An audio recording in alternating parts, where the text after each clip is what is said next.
어, 성경에 나오는 영생이라는 말과 영원한 멸망이라는, 영원한 생명, 영원한 멸망, 이 문제를 조금 우리가 좀 이해가 필요할 것 같다는 생각을, 왜냐하면 내가 이런 것을 명확하게 하지 않았나 싶은 생각을 이번에, 이제 한국에서는 우리 홍영재가 많은 질문이 있어서 그 답변을 하는 과정에서, 영원한 생명을 얻은 것과 그다음에 영원한 멸망을 받는 최후의 심판, 이 문제와 지금 오늘 유영재님이 마지막 말씀에 했던 상급을 얻거나 믿는 자가 벌을 받거나 하는 그 문제에 대해서 좀 명확하지 않는 면이 있지 않은가, 이제 이런 것을 느꼈었어요. 그래서 하나님, 예수님은 영생하시는 하나님, 또는 예수님은 죽음이 없는, 다시는 죽음이 없는 영원한 생명이셔요. 그런데 예수는 죽었잖아요. 그러니까 육의 몸의 죽음과 예수님의 그 생명, 속 사람이 영생하는 문제에 대해서 좀 이걸 더 깊이 좀 생각하고 같이 말씀을 좀 나눌 필요가 있기는 있는 것 같아요. 내가 요 며칠 동안에 느낀 점이 그거예요. 우선 그 문제는 데살로니가 후서 1장 8절 9절을 한번 찾아서 읽겠습니다. 데살로니가 후서 1장 8절 9절,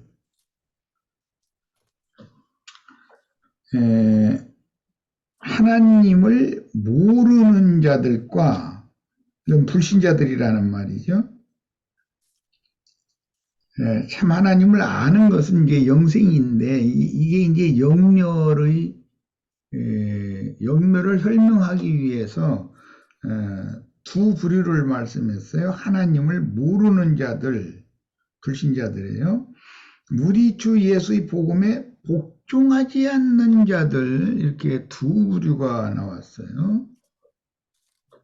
하나님을 모르는 자들, 이 말은 이제 외적으로 보자면 이방인들이죠. 형제님이 오늘 말씀하신.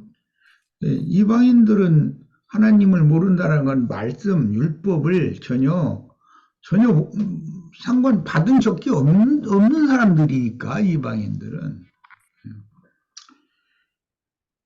두 부류를 말했어요. 그런데 복음이 전파가 됐어요. 그런데 복음에 복종하지 않는다. 그러면 이것은 불순종한다는 말이고, 불신자들이죠. 어쨌든 이 두 부류는 다 불신자들을 말한다.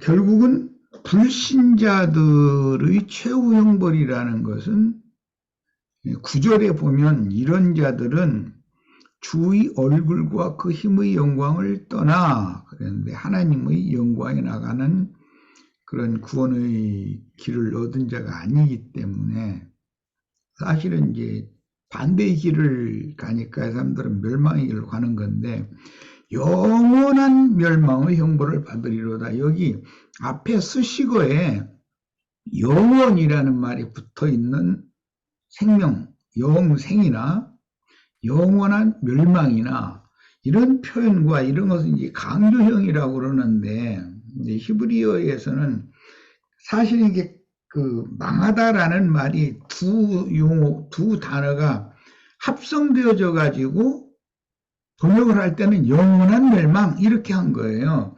생명이라는 말이 두 단어가 그 의미가 같은 두 단어가 합성이 되면 영생 이렇게 번역을 한 거예요. 그러니까 이제 강조형이라고 그러죠.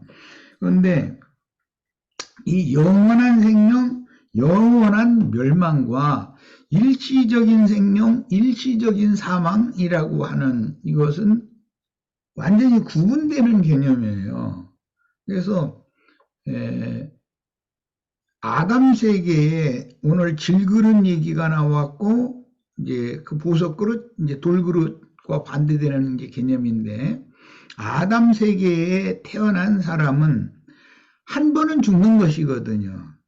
그게 질그릇으로 태어난 사람, 질그릇은 반드시 한 번은 파상하도록 하나님이 이미 정해놓은 것이에요. 그러니까 반드시 흑사람은 죽는 거예요.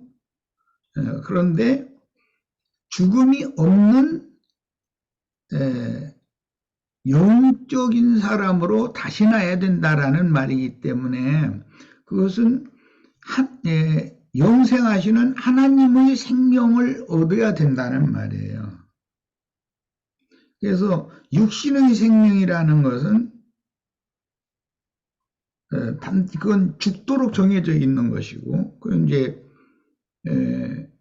한 번은 죽도록 정해졌고 그 후에는 심판이 있을 것이다. 이제 이렇게 신약의 히브리서에는 표현을 그렇게 했는데 영생을 얻은 자는 죽어도 살겠고단 말이에요.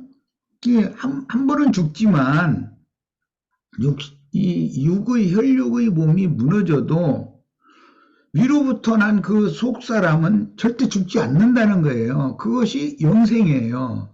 그래서 이 죽음과 사망과 생명 이 문제가 좀 이렇게 구분이 좀 정확하게 돼야 되겠다. 기회 있을 때마다 말은 했지만 네가 정령 죽으리라 라는 이제 용어가 나왔어요. 그 번역이 이렇게 돼 있죠. 그 정령이라는 말도 그게 죽는다는 똑같은 용어거든요. 그게 이제 반복하는 거예요. 그것은 죽고 또 죽는다. 이제 그 말인데, 어쨌든 질그릇은 한 번은 무너져요.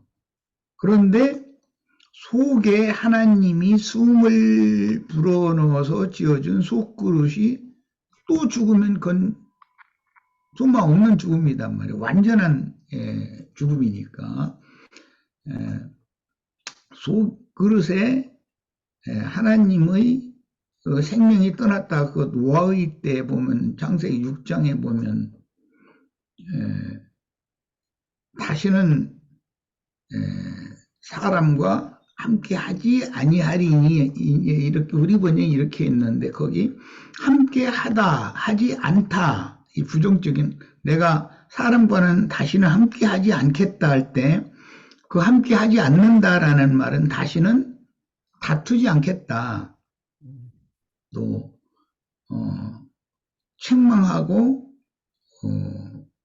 시비하고 간섭하고 이런 걸 하지 않겠다. 즉 그냥 버려두겠다. 하고 싶은 대로 하도록 관여하지 않겠다. 그런 용어거든요. 함께 하지 않는다 할 때 그 하지라는 말은 무엇을 어떻게 한다는 말이냐면 다투지 않는다. 이 말은 그런 것 보면 이제 유기라고 그러죠. 신학 용어로는 버려두어 버린다. 하고 싶은 대로 하도록 놔두어 버린다. 그 말이거든요. 일단 생명을 얻은 하나님의 생명을 얻은 믿는 자는 절대로 유기하는 일이 없어야 되는 거예요.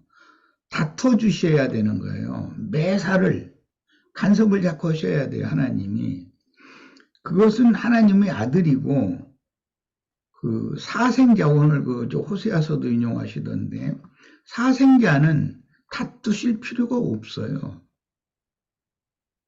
책망의 말을 하고 다투시는 말씀을 하고 꾸중하는 말씀을 하면 안 들을 사람이거든요. 그건 한 번, 두 번 세상에서도 한 번, 두 번 자기 집에 어떤 종이다 그러면은 또 아니면 자기와 생명으로 관계가 있는 사람이 아니면 이웃 관계나 뭐 그런 정도라면 한 번, 두 번 그것은 이런 사유로 보자면 그것은 정당하거나 바른 것이 아니지 않겠습니까? 라고 한 번, 두 번 얘기를 했어요. 그래도 그 사람은 자기가 생각하고 있고 자기가 정해진 것을 굳게 붙잡고 있으면 계속 얘기할 수는 없잖아요. 그러나 자식은 그렇게 않는다는 거예요. 말해서 안 들으면 이제는 매를 치는 것이죠. 자식이니까. 결국은 돌이키게 만드는 것이 그 생명에서 벗어나지 못하도록 간섭하는 것이거든요. 그게 하나님이 다투어 주십니다 말이에요. 근데 하나님의 다투심이 없으면 나는 하나님의 친자식이 아니구나라는 뜻인 거예요. 버림받은 자구나, 유기된 자구나, 또 하고픈 대로 해라고 내버려졌다는 거예요. 그런데 하나님의 친자식은 처음에 좋은 말로 해도 안 들어요. 예를 들어서 안 들으면 안 듣고 제 길로 그냥 계속 가는 거예요. 그러면 일시적으로 놓아두는 것 같아요. 자기 하고 싶은 대로. 그런데 제 길로 가면 뭔가가 막히고 뭔가가 자꾸 어려운 문제들이 오는 거예요. 그건 이제 징벌이라고 그래요. 하나님께서 유기를 했는데 세상에서 성공을 하는 쪽으로 잘 돼요, 자꾸. 그럼 그것은 버린 거예요. 근데 이것을로 구분을 하는 거예요. 좋은 말로 해서 안 들으면 하나님은 매질을 하거든요. 그런데 세상적인 표현으로도 네가 매를 본다 이런 말 이제 한국 사람들은 그렇게 말하죠. 제 길로 자꾸 간다 이거예요. 그러면 친아들이면 일시적으로 놔둬요. 제 길로 가게 놔둬요. 놔두는데 자기가 원하는 대로 되지 않게 만드는 거예요. 하나님이 원하는 쪽으로 결국은 돌아올 수밖에 없도록 가서 많은 걸 하나님의 손에서 배우고 결국은 손들고 돌아오게 만드는 거거든요. 그것은 영생이 있는 하나님의 친아들이에요.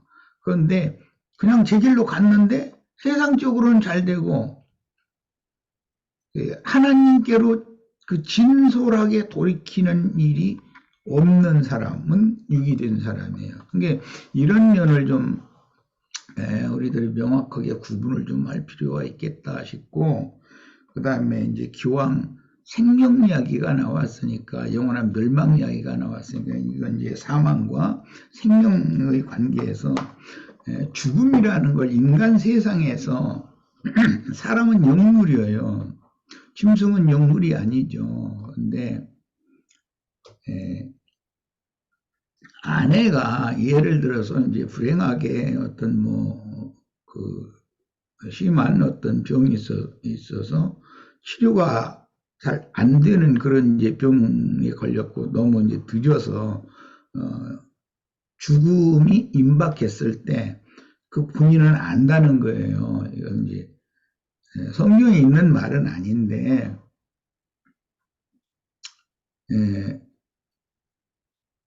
그 아내가 오늘은 아니면 내일은 아니면 얼마 가지 못해서 아무래도 이제 남편이 생각할 때 내 곁을 떠날 것 같다. 그러면은 자식들을 우선은 어떻게 내가 간수를 하고 아내 없이 자식을 기른다는 게 이건 보통 일이 아니거든요. 그러면 이제 그 할머니 할아버지들이라도 생존에 계시면 할아버지 할머니가 부족하지만 엄마가 돌보는 것 같지는 할 수는 없죠. 그렇지만 그래도 할머니 손에서 이렇게 보호를 받을 수 있다면 그래도 좀 다행인데 그런 형편이 안 된다면 많은 어떤 농민이 안 할 수가 없는 것이죠. 자기 인생이 지금 자기 인생이 자기 아내가 떠나면 자기 인생 자체가 무너진 거잖아요. 그런데 예를 들어서 꿈에 갑자기 영물이기 때문에 그렇다는 거예요. 꿈에 아내가 자기와 이렇게 처녀 때 연애할 때 이렇게 서로 사랑하고 그러던 그런 꿈이 갑자기 뭐 어떤 보자기 이런 걸 대놓고 자기 시집 올 때 가지고 왔던 처녀 때 입었던 옷이라든지 새로 산 옷이라든지 뭐 이런 걸 보따리를 주섬주섬 이렇게 해서 보따리를 싼다. 그러면 오늘 아니면 내일 죽는다는 그건 예시라는 거예요, 그게. 그런데 아들은 자기가 아버지 앞에 떠나는 어떤 일이 있어. 그런데 아버지가 내 아들이 이런 중한 병 때문에 죽게 생겼다. 그러면은 아버지는 이제 자기 집이 무너지는 일이니까 자기 인생 자체가 이제 그걸로 완전히 끝나는 거잖아요. 자기 앞에서 아들이 죽는다는 거는. 그런 경우에 그 아들은 정상적으로 앞서가신 아버지가 갑자기 나타난다는 거예요. 그래서 먼 데서 이리 오라고 이렇게 손짓을 한다든지 그런 꿈을 병상에 있는 아들이 꿈을 꿨으면 그는 곧 죽음이 임박했다라는 예시라는 거예요. 그래서 아들은 50이 넘으면 생명의 근원인 아버지를 생각하는 거예요. 죽음 앞에서도 아버지가 부르는 거예요. 그런데 아내 된 여자는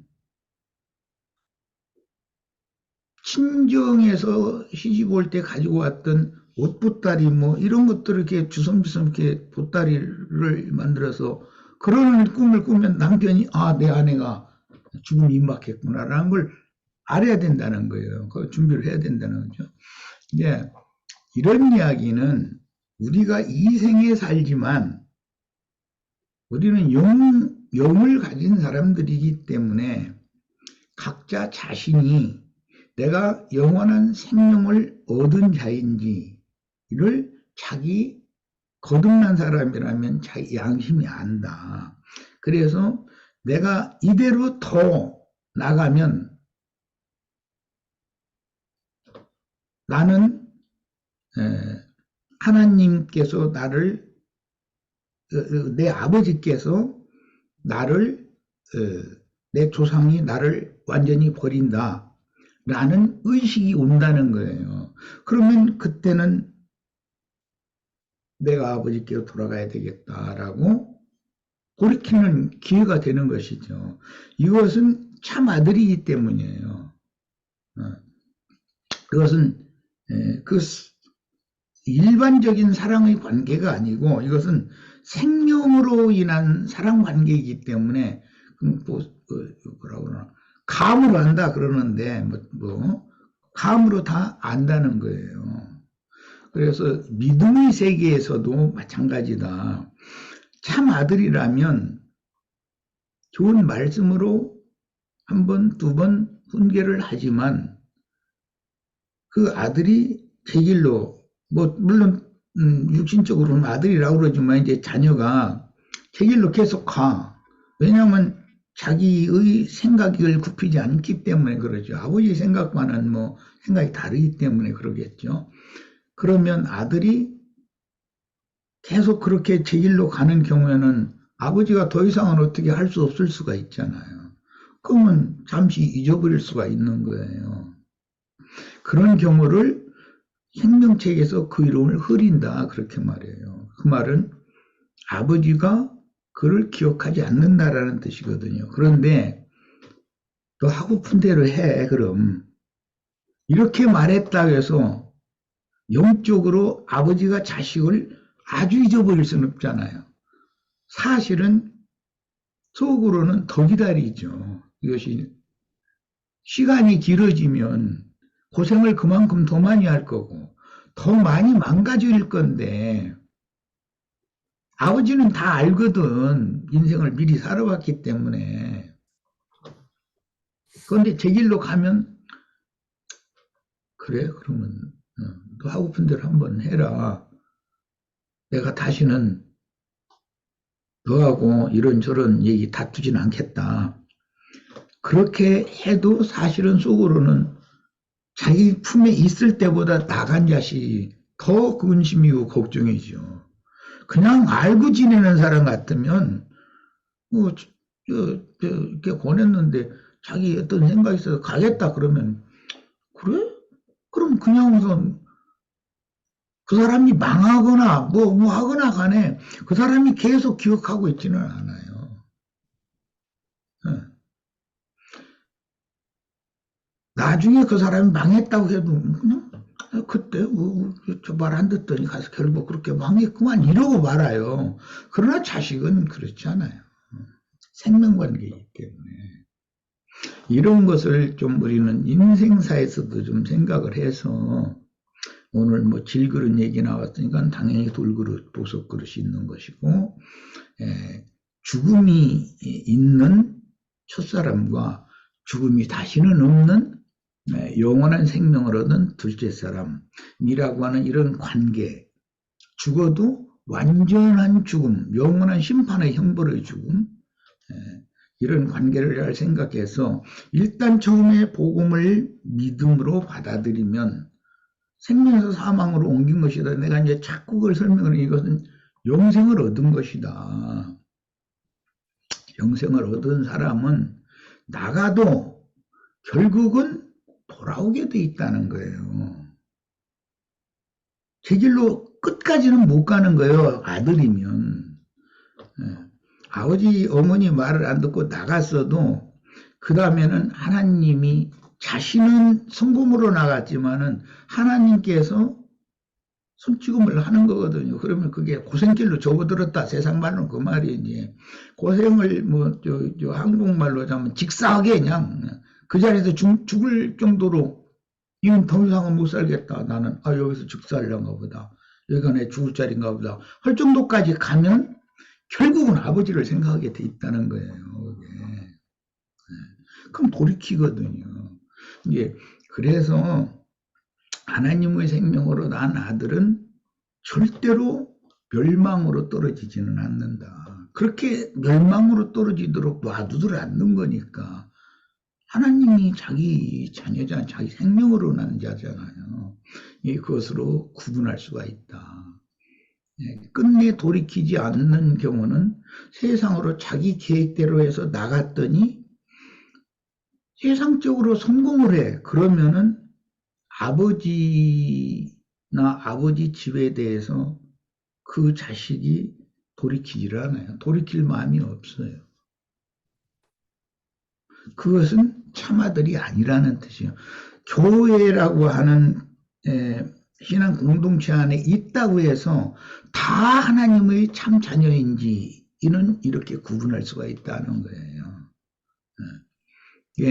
우리는 어떤 일에 있어서 신앙생활을 하는데 하나님께서 나를 다투어 주시는지 간섭을 많이 해 주시는지 또는 간섭을 받기 싫어서 내가 너무 멀리 떠났는데 이것은 이제 그 요나서나 다른 어떤 이사야서나 예레미야서에도 나오는 말이네. 보면 깊음 중에 떨어진 것을 본인이 알게 만든다는 거예요. 그래도 깊은 중에 떨어져 가지고 위에 계신 하늘에 계신 성전에 계신 하나님 그 이제 아버지 집을 생각한다 이 말이에요. 그때 내가 아버지 그 권하실 때 난 자신 있어서 이러고 떠났는데 돌아가자니 염치도 없고 그럼 어떡하냐. 거기서 간구를 하는 그 간구가 진정한 간구라는 것이거든요. 그런 것을 회개라고 그래요. 죽음의 세계에서 영생이신 하나님께로 신을 바꾸는 것이거든요. 죽음의 사자신에게서 영생하시는 하나님께로 진정으로 돌이키는 거거든요. 이제 영이 가난해져 가지고 돌아온 사람이거든요. 그러면 아버지는 벌써 형제인데도 비유 말씀에 보면 맏형은 따지잖아요. 재산을 갖다 탕진했느니, 뭐 했느니 해가면서 막 그러잖아요. 근데 아버지는 이런 그의 과거의 잘못에 대해서는 말을 일체 하시는 말씀이 없었잖아요. 다만 받아주는 것이고 그 아들을 위해서 그 작은 아들이 돌아올 것을 대비해서 그 새 옷도 신발도 다 준비해놓고 기다렸다는 거. 큰아들은 그런 것도 몰랐죠. 아버지의 마음을. 그런데 아버지는 이놈은 반드시 돌아온다는 것을 알고 있었기 때문에 그 준비해놨다가 그거 입히잖아요. 또 신기잖아요. 그것은 영생의 문제다. 그러니까 떠났어도 돌아오면 참아들이고 제 길로 그냥 가서 그걸로 끝이야.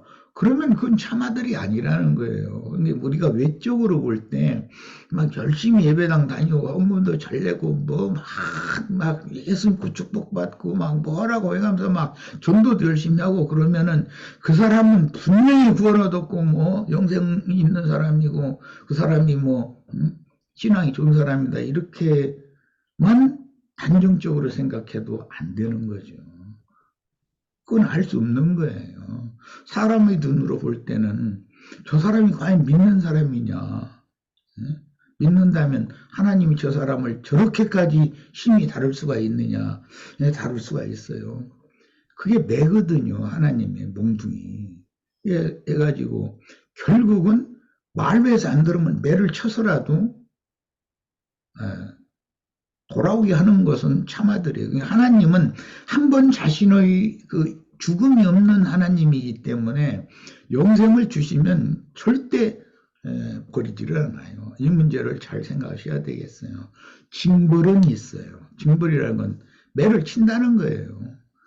오늘 저 말씀을 들으면서 내가 지금 이런저런 생각을 한 것을 이제 다 얘기했는데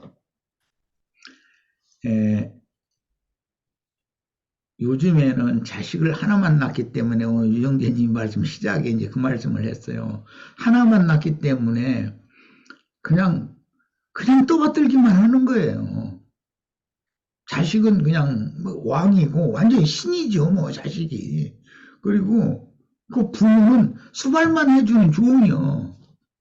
그런데 그것이 자식을 잘 기르는 것이 아닐 수도 있는 것이죠. 부모가 생각하는 자식보다 자기는 인생의 선배이고 스승이잖아요. 그러면 자기 경험을 봐서라도 너 그렇게 나가면은 이거는 너에게 전혀 유익이 없다.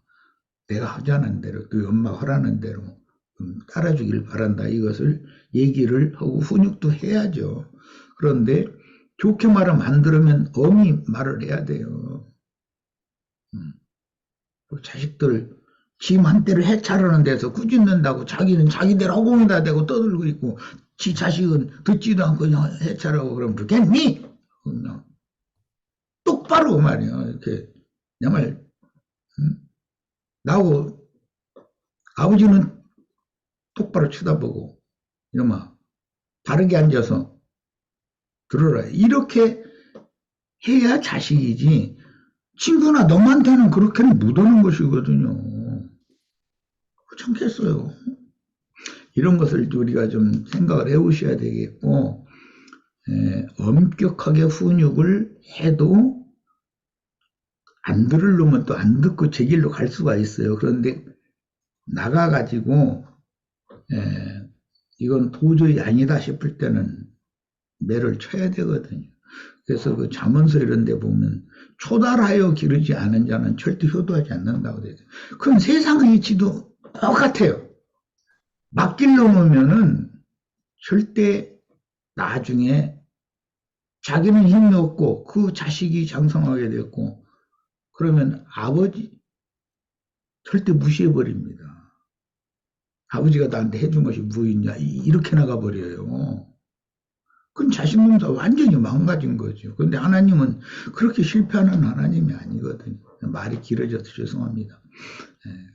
우리는 그 영원한 생명과 영원한 멸망, 중간의 징벌과 돌이키는 자, 뭔 일이 어려움이 계속 있어도 끝내 돌이키지 않고 제 길로 가버리는 자, 이런 걸 좀 깊이 좀 생각을 해서 친자식인지 사생자인지 완전히 유기할 자인지 유기하실 수는 없는 영원한 생명과의 생명이신 하나님의 그 생명을 얻은 나인지 이런 것 좀 깊이 좀 생각해보는, 이건 영적 체험이 필요하니까 사람의 말로 지금 내가 해야 다 소용없는 소리일 수도 있어요. 이것은 각자의 생명의 체험에 관한 문제죠.